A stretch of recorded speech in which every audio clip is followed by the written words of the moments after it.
Hey guys, welcome back to my channel CodeMind. So we are in the Python series and already I had given you two videos on the Python.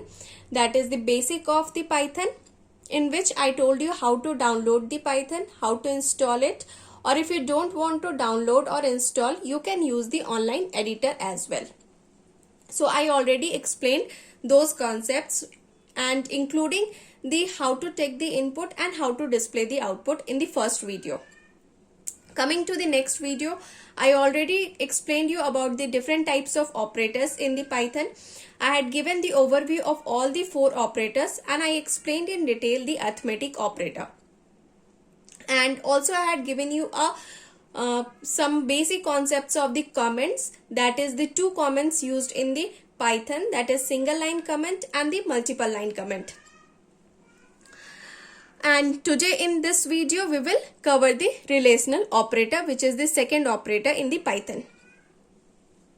So before starting that one, if you didn't watch my previous two videos, you can go and check out that videos first so that you can better understand these concepts.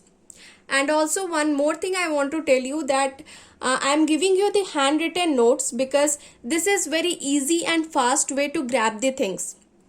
Like if you see the handwritten notes, you will get the things much more clear and you will definitely get clarity about the things. That's why I am giving you the handwritten notes. If you get any doubt while doing the practical, like while downloading or installing or doing any practical sessions, if you get any doubt, please do comment. I will definitely help you. So yeah, let's start with the today video, that is the relational operators. So I already told you about the different types of operators which are in relational operators, that is less than, greater than, less than equals to, greater than equals to, double equals to and not equals to. So basically why the relational operators are used.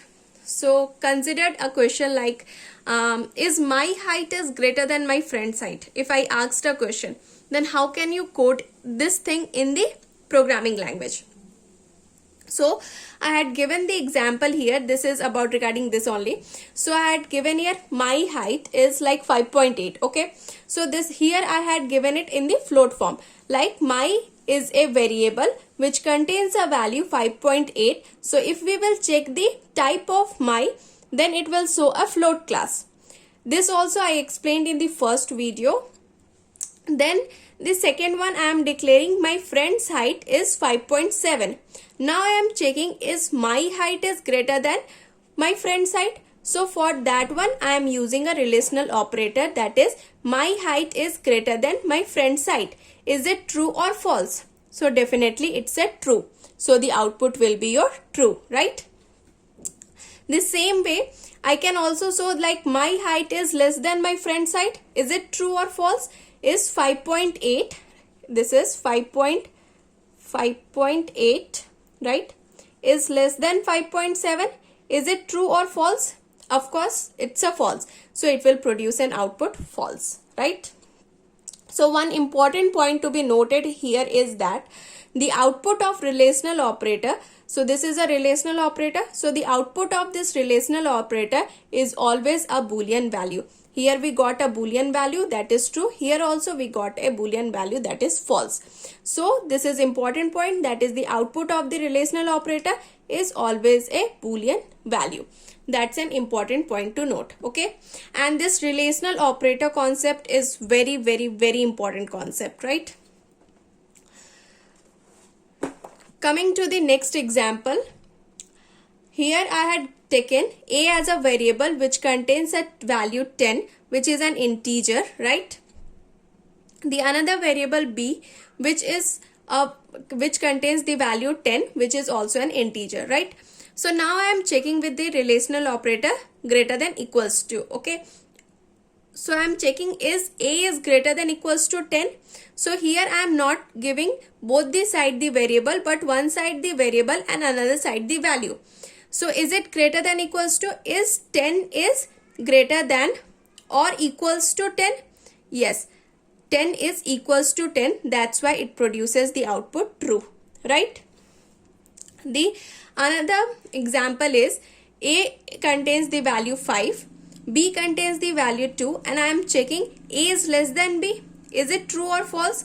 Is 5, because the A, what the A value contains, that is the 5. Is 5 is less than 2? Is 5 is less than 2? The output will be false, because 5 is not less than 2. 2 is less than 5. If in the same way, if here the question is like here, if I had given it, is A is less than B? So this is what I hear. Is A is greater than B? So here I am checking, is 5 is greater than 2? Yes, 5 is greater than 2. Then its output will be your true, right? One important concept here is that in Python, in true, T must be capital. If you have given the true here, the output will be like true. If we had given the false, the output will be false. If we had given the true with the small t, you will get an error. What is that error? That is name true is not defined. So true is a built-in keyword. Okay, so its first letter must be always capital.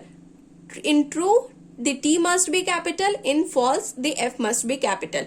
If you had written the T or F false, T and F in the small letter, then it will show an error, that is that particular true or false is not defined. So here true cannot start from a small letter. That one thing to be noted, because many times we did this mistake. We will write the true in a small letter and then we will get a error. So that not to be done. Please be focused on that. Remember this one, that is true must be, the T must be in capital letter for the true and the F must be in capital letter for the false. If we will write a small letter for the true or a small letter for the false, then you will get a error which is name true or name false is not defined, right? So the true and false must be, first letter must be capital. So that's all for today. Tomorrow we will see the logical operator and then bitwise operator. Thank you for watching the video. If you like the video, please do like, share, subscribe to my channel. Thank you.